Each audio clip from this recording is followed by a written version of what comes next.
그거 좀 여쭤봐야 되겠다. 어찌됐든 간에 2024년 화두는 그런 금리 인하가 언제냐? 네네. 다시 한번 좀 언제쯤 이 유동성의 맛을 보게 되는 거냐? 일단은 기업들 실적은 좀 많이 안 좋아졌고 경기는 네네. 얼마나 더 안 좋아질 것이냐. 그래서 왜 그런 거 있지 않습니까?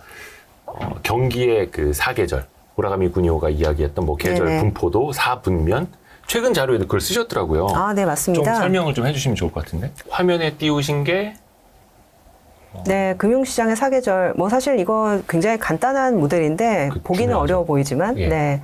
보시게 되면 좀 X축, 가로축은 성장률이 좋아지느냐, 나빠지는 국면이냐. 이걸 가지고 이제 왼쪽, 오른쪽을 판단을 하고요. 네. 그리고 이제 위, 아래는 물가가 올라가는 국면이냐, 떨어지는 국면이냐. 이걸 가지고 보통 판단을 하거든요. 네. 근데 이제 지금까지는 어떻게 전개가 됐냐면 여기 오른쪽 아래를 보시게 되면 네. 코로나 때는 이제 성장이 확 살아나면서 오른쪽으로 모델이 가다가 그때는 물가가 안 올랐었거든요. 네네. 근데 이제 2021년으로 가면서 물가가 올라오면서 경기가 꺾어지는, 그러면서 이제 이게 다시 모델이 왼쪽으로 쫙 가다가 지금 보시게 되면 2023년 11월이라고 되어 있거든요. 네, 여기 어디쯤일까? 네. 여기 2023년 11월인데, 네네. 네. 요 국면에서 지금 우리가 어떻게 갈까를 한번 판단을 해봐야 됩니다. 경기는 약간 좋아지긴 했는데 굉장히 느리고요. 예. 근데 이제 물가는 지금 다시 올라갈락 말락 하면서 지금 이 전체적인 모양을 잡아 나가고 있거든요. 그래서 현재 상황에서는 사실 저는 앞으로 이제 어떻게 전개가 될 거냐 좀 고민이 있는데, 저는 사실 일사분면으로 가지 않을까라는 생각을 좀 하고 있어요. 일사분면이라는 거는 네. 아마 뒤에서도 말씀을 좀 드리겠지만, 지금 이 물가도 잘 안 잡히지만 성장률도 사실은 올라가는 약간 이 일사분면, 여기 중간에 보시면 1, 2, 3, 4라고 되어 있는데, 혹시 네. 요거 좀 클릭해서 네, 그렇게 빨간 할까요? 펜으로 요거요? 예. 어, 그거 하시고 그냥 요 바탕 그냥 찍으시면 됩니다. 요거요? 이렇게? 네네네. 네. 그게 일사분면이죠. 네네네. 네. 일사분면으로 가지 않을까 생각을 좀 하고 있는데요. 뭐 여러 가지 이유가 있지만 사실상 저는 리만 파산이 2008년도에 있었는데요. 네. 그때 이후로 이 채권 시장과 금융 시장을 좌지우지했던 거는 다 중앙은행들의 입이었던 것 같아요. 네. 근데 그 중앙은행들의 입이라는 거는 뭐 이제 통화 정책을 더 어떻게 해주겠다, 뭐 QE를 어떻게 해주겠다라는 거였는데, 그때는 이제 물가가 안 오르는 시대였기 때문에 이렇게 맘대로 유동성을 풀 수 있었거든요. 네. 근데 이제 지금은 2020년 코로나가 터진 이후로는 물가 문제 때문에 사실은 통화 정책을 맘대로 쓰기가 어려운 국면으로 가면서 오히려 그때부터는 재정 정책, 그러니까 어찌 보면 이게 뭐 포퓰리즘이다 뭐 이런 표현을 쓰긴 하지만은, 모든 국가들이 코로나로 인해서 빈부격차가 벌어진 부분들을 통화 정책이 아니라 재정 정책으로 해결하려고 하다 보니까 오히려 이게 물가가 더 오르는 흐름들이 좀 나타나고 있거든요. 근데 이거를 한번 생각을 해보면, 네. 재정 정책을 써서 물가가 올라간다는 얘기는 물가를 못 잡는다는 얘기기도 하지만 돈을 계속 쓴다는 얘기거든요. 사람들이 돈을 쓴다. 그렇죠. 예. 왜냐하면 지금 뭐 우리나라 같은 경우에도 지금 이 코로나 때 시작했었던 각종 뭐 이게 무슨 지역사랑 상품권 같은 거 네, 있잖아요. 네, 네. 그런 각종 것들 계속 지원금들. 나와요. 그 사실 이 지역사랑 상품권 같은 것들이 계속 나온다라는 거는 결국에는 정부가 계속적으로 조달을 해서 돈을 쓰고 있다라는 얘기이기도 하거든요. 네. 지역사랑 상품권 7% 할인하는데, 이거 7% 할인하는 것 자체가 제가 그거를 상품권을 사면 7%짜리 채권을 제가 사는 거고요. 예. 결국에는 그 금리를 받고 제가 지자체에 돈을 빌려주는 거죠. 그럼 지자체는 그 돈 가지고 뭐 할 거냐? 여러 가지 사업을 하겠죠. 그러면서 실질적으로는 정부가 직접적으로 돈을 쓰는 재정회장이 되면서, 이게 이렇게 되면 물가는 못 잡지만 경기도 사실은 쉽게 꺾이지는 않게 되는, 약간 이제 이런 상황으로 가는 것이 아주 사실 과거의 십몇 년과는 다른 흐름인 거죠. 결국에는 경기도 아주 쉽게 안 꺾이지만 물가도 쉽게 잡지는 못하는, 계속적으로 이제 돈을 쓰게 되는 그런 재정 지출의 장인 겁니다. 그래서 그 최근에 이제 미국에서는 이 재정 지출과 이제 물가의 관계, 이런 것들을 논문으로 내시는 분들이 있더라고요. 네, 네. 그래서 이제 그 과거에는 균형 재정, 우리나라도 한번 이제 97년도 IMF 이후에 뭐 이게 우리나라 외환위기를 한번 겪은 적이 있었기 때문에 부채를 굉장히 죄악시하고 네. 그리고 이제 재정 균형을 굉장히 중요시하고 약간 이런 흐름들이 많이 나타났었는데 사실상 지금은 아니 이렇게 빈부격차가 사실 극심하고 저소득층의 삶이 이렇게 어려운데 재정 균형이 무슨 소리냐? 오히려 정부가 계속 돈을 써야 된다고 하거든요. 그러니까 GDP 대비 부채 비율 보면은 가계 부채, 기업 부채 다 100%가 넘는데 정부 부채만 한 50% 안 짝기죠. 그렇죠, 그렇죠. 그러니까 정부만 우리나라에서는 제일 건전해. 기업하고 가계는 부실한데. 네. 그러면서 계속적으로 돈을 써야 된다라는 논리들이 실제로 미국 그리고 이제 유럽, 우리나라에서도 다 나오고 있어요. 그러니까 그게 어떻게 보면 우리가 이제 금융적으로 생각을 하면 정부는 계속적으로 지출을 할 수밖에 없는 상황. 그리고 내년도에는 각 국가들이 선거가 굉장히 많거든요. 우리나라가 총선이 있고 미국은 대선이 있지만 인도, 인도네시아, 대만 그리고 유럽 의회도 선거가 있습니다. 그래서 실질적으로는 이 재정 지출이라는 것들이 완전히 줄어들기 어려운 장. 결국에는 그래서 여기 빨간색 제가 표시도 했지만은 성장률이 쉽게 사실은 줄어들기 어려운 부분들. 네. 근데 이제 재정 지출을 했을 때의 결국 상황은 성장률도 플러스 물가도 플러스. 그래서 저는 오히려 이 국면이 우리가 조금 봐야 될 좀 중요 특징들을 갖고 있는 국면이 아닌가. 과거에는 사실은 여기였거든요. 성장률이 좋아도 지고 나빠도 지지만 결국에는 이 물가가 올라가지 않으니까 디스인플레이셔널이라고 많이 들어보셨을 거예요. 네네.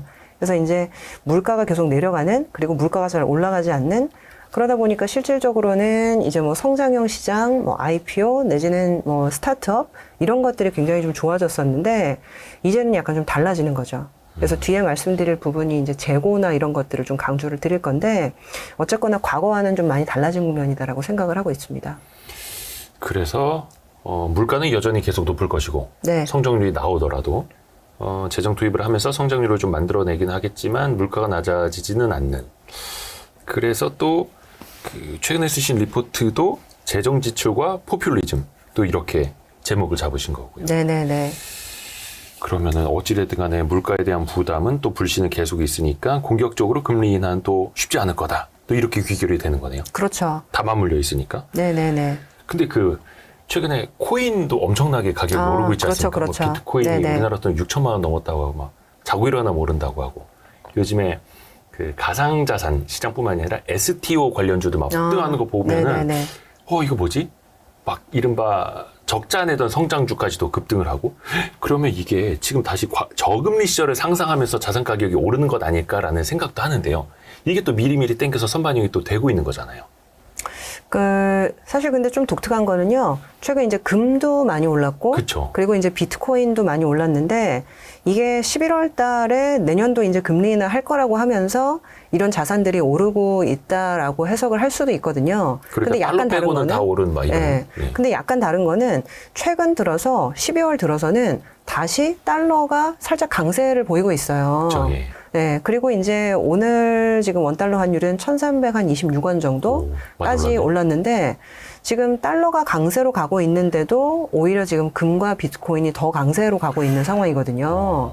그래서 이게 사실은 11월 초에는 오히려 금리 인하를 반영하는 흐름이다라고 생각을 했는데 네. 달러가 최근 다시 강세로 가면서 그렇게 빨리 인하할 수 있겠어라고 하면서 달러가 강세로 가는데도 오히려 비트코인은 지금 44,000달러 넘어서고 예. 금도 사실은 계속 강세고 그래서 오히려 이것이 처음에는 금리 인하를 반영하는 흐름이라고 생각을 했는데 오히려 좀 탈달러 그리고 이제 안전자산 그리고 이제 자산 배분의 관점에서 이제 좀 자산 다변화의 어떤 트렌드를 반영하는 거 아니냐라는 해석도 좀 있거든요. 물론 이제 비트코인 같은 경우 내년도에 호재가 있죠. 아시겠지만 상반기에 이제 비트코인 오랜만에 4년 만에 반감기라는 게 네. 있고 그리고 이제 이 비트코인 현물 ETF가 좀 출시될 거고 이더리움도 많이 노력을 하고 있고 하다 보니까 제도권 진입에 대한 개별적인 기대감이 있잖아요. 네. 근데 중요한 거는 이런 것과 별개로 비트코인이 이런 개별적인 호재가 있기 때문에 매크로가 불안할 때는 오히려 따로 움직일 수 있겠다라는 기대감이 있어서 달러 강세에도 불구하고 올라가는 거 아니냐는 거죠. 경기 지표가 좀 안 좋게 나올 때 네네. 오히려 금과 비트코인이 상대적인 그 대체 자산이 될 수 있다 뭐 이런 식으로요. 그렇죠. 그래서 요새 좀 독특한 거는 어쨌거나 달러가 약세로 가다가 다시 강세로 갔는데도 비트코인이 여전히 오르고 있다. 예. 그러니까 이거는 약간 좀 다르게 볼 소지가 있는 거죠. 네. 오, 그래요. 그리고 거기에다가 또 그 유동성이 좀 나아질 거라는 그런 기대감도 또 여전히 또 그 기저에는 또 있을 수 있고. 그렇죠. 뭐 기본적으로 그게 사라지지는 않을 것 같은데 어쨌거나 달러가 약세로 가든 강세로 가든 두 자산은 계속 좋은 상황이라서 일단 내년에 대한 기대감이 보통은 이제 금리가 떨어질 거니까 이제 주식이 좋을 거다라고 많이 하는데 오히려 최근에는 이게 그 달러가 약세로 가든 강세로 가든 오히려 개별 호재가 있는 비트코인이 더 좋을 거다라고 가고 있는 상황이라 네. 하여튼 좀 재미있게 볼 부분이 있을 것 같아요. 네. 야, 그리고 그 연간 전망 자료를 보니까 네네. 2024년에는 PBR이 중요해질 것이다라고 말씀하셨더라고요. 네네. 그러면 그건 이제 벌어서 쌓아둔 자산, 네. 자산이 더 중요해질 것이다. 네. 이건 어떤 이유에서요? 일단은 지금 제가 생각보다 물가도 안 잡힐 거다. 근데 이제 경기도 사실은 생각보다 나쁘지 않을 거다. 그렇게 말씀을 드리는 이유가 예. 결국에는 이 재정 지출이 계속 될 수밖에 없는 장이다라고 판단했기 때문이거든요. 네. 근데 이 얘기는 결국에는 물가가 계속 올라간다라는 얘기이고 자산 가격이 떨어지지 않는다라는 얘기거든요. 네. 이 자산이라는 건 여러 종류가 있는데 현금성 자산을 들고 있는 데도 있을 거고 아니면 부동산을 들고 있는 데도 있을 거고 기계류나 여러 가지 장치 산업 같은 거를 하는 데들은 이제 장비를 자산으로 잡은 데도 있을 거고 네. 근데 어쨌거나 지금은 사실은 현금조차 예전에는 금리가 0이었을 때는 현금의 가치가 사실 그냥 시간이 지나면서 휘발되는 그렇죠. 상황이었는데 지금 사실 4% 5%짜리 상품이 굉장히 많기 때문에 현금도 굉장히 좋은 수익성 자산이 됐거든요. 네. 그래서 지금 같은 경우에는 자산의 평가 방법이 굉장히 달라지는 한 2, 3년 전만 해도요. 지금 당장은 수익을 못 내더라도 앞으로 수익을 낼 것이다라는 좋은 모델만 있으면 그 사업 모델의 밸류에이션을 주면서 30배, 40배, 50배까지도 가능한 약간 이제 그런 시장이었거든요. 저금리 시절에. 그렇죠. 네. 근데 이제 지금 같은 경우는 사실은 저금리가 아니라 약간 중금리, 고금리 시장이 됐는데 이런 경우에는 자산의 가격이 계속적으로 올라가면서 물가가 잡히지 않는다라는 그런 부분들이 이제 확인이 되면 그렇죠. 저는 오히려 이 자산 가격에 대해서 좀 더 집중하게 되는 상황이 오지 않을까. 저는 요새 되게 재밌었던 게요. 미국이 요새 금리를 5.5까지 올린 다음에 약간 뭐 내린다는 얘기가 있잖아요. 네. 그래서 이제 뭐 한두 번 이상은 좀 내리겠지라고 생각은 하고 있는데 이 와중에 미국의 주택건설 업체들 네. 뭐 지금 레나라든지 DR 호튼이라든지 풀턴 그룹 막 이런 회사들 지금 신고가거든요. 주가 엄청 좋죠. 네네. 그러니까 이게 실질적으로 미국이 경기가 안 좋다라는 얘기가 나오고 있지만 오히려 주택 가격은 계속 오를 거다라는 믿음이 있는 거고 오히려 한두 번 정도 내려주면 더 좋을 거다라는 믿음이 있는 거거든요. 그러니까 이 얘기는 이게 실질적으로 경기가 안 좋다 좋다라는 판단도 중요하지만 가격이 빠질 거냐? 근데 사실 가격이 안 빠진다라고 하면 사실 지금 유형 자산을 사는 것이 맞다라는 생각을 하는 거거든요. 예. 그래서 저는 의외로 지금 사실 뭐 내년도에 이제 주도주가 뭘 거냐 이런 부분에 대한 판단도 되게 중요한데 네. 저는 가장 지금 중요한 판단은 물가가 오르는 장이냐 빠지는 장이냐. 그리고 사실 물가가 빠지는 장이라면 과거의 행태로 가야 되거든요. 네. 왜냐면 앞으로는 물가도 안 오를 거고 그럼 금리도 다시 많이 내려갈 수 있고 네. 그러면서 실질적으로 우리는 기다릴 거고 왜냐면 네. 금리가 낮으니까 기다릴 수 있는 거거든요. 근데 금리가 높으면 요새 이제 저도 세미나 다녀보면 그 개인 고객들은요. 아유 그냥 몰라 채권할래. 금리 5, 6% 나오는 거 회사채 많은데 내가 왜 굳이 고생해? 이렇게 얘기하시는 분들 꽤 많거든요.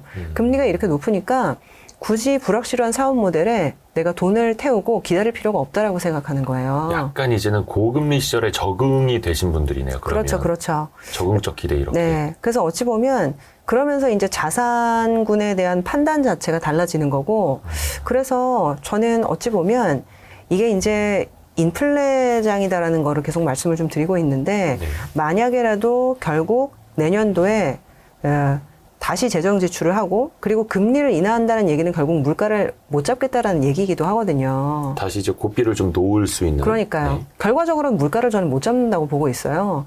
그러면서 사실은 가격은 쉽게 잡기 어렵고 인플레도 결국에는 좀 얄미운 친구처럼 데리고 가야 예, 되는. 예. 아. 그랬을 때 제가 이제 아까 PBR 말씀드리다 여기까지 왔는데 결국에는 자산 가치가 굉장히 좀 부각되는 상황들이 오지 않을까.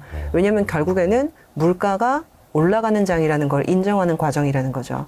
그래서 의외로 저는 이 PBR이라는 것들이 그동안 10년간은 워킹을 안 했어요. 네. 왜냐하면 지금 사실은 이 자산을 갖고 있어도 쓸 데가 없다. 왜냐하면 물가도 안 오르고 실질적으로 경기도 안 좋고 하다 보니까 이 자산 자체의 회전율 그리고 밸류에이션 자체를 높이 해보기가 어려운 거죠. 근데 이제 앞으로는 실질적으로 제가 이제 뒤에 재고 사이클도 말씀을 드릴 텐데 가격이 올라간다는 얘기는 결국에는 물건을 만들었을 때 그 물건의 가격이 올라가면 전반적으로 생산을 더 하려고 하는 상황들이 분명히 생기고요. 네. 그리고 생산을 더 한다라는 거는 그 생산 설비들의 가치가 올라간다라는 의미를 갖고 있거든요. 네. 그래서 이제 땅이든 내지는 자산이든 내지는 현금이든 의외로 이 PBR 관련된 밸류에이션들이 좀 워킹을 할 수 있는 것이 가격이 올라가는 장이다. 이렇게 보고 있습니다. 네. 경기가 안 좋아도 자산 가격이 막 떨어지진 않을 것이고 네네. 자산 가치에 대한 평가 자체가 달라질 것이다. 네네네. 그거는 어떻게 보면 이제 물가를 아예 잡지 못한다라는 또 가정하에. 그쵸. 사실 물가를 저는 과연 잡을 수 있을까라는 생각이 좀 들어요. 물론 지금 현재 물가에 대한 근본적인 부분이 첫 번째는 미중 무역 분쟁.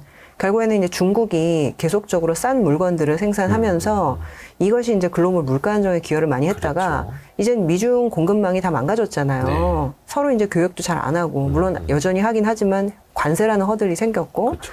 그러다 보니까 실질적으로 중국이 공급망에서 크게 기여를 했을 때보다는 기본적인 물가가 높아지는 상황인데 그리고 이제 하나가 내년도에 선거가 많다. 아까 말씀드렸지만 이런 선거가 계속적으로 많아지고 포퓰리즘이 득세하는 흐름에서는 재정 지출을 늘리는 방향들로 지금 정책 당국이 방향성을 잡을 수밖에 없는 거죠.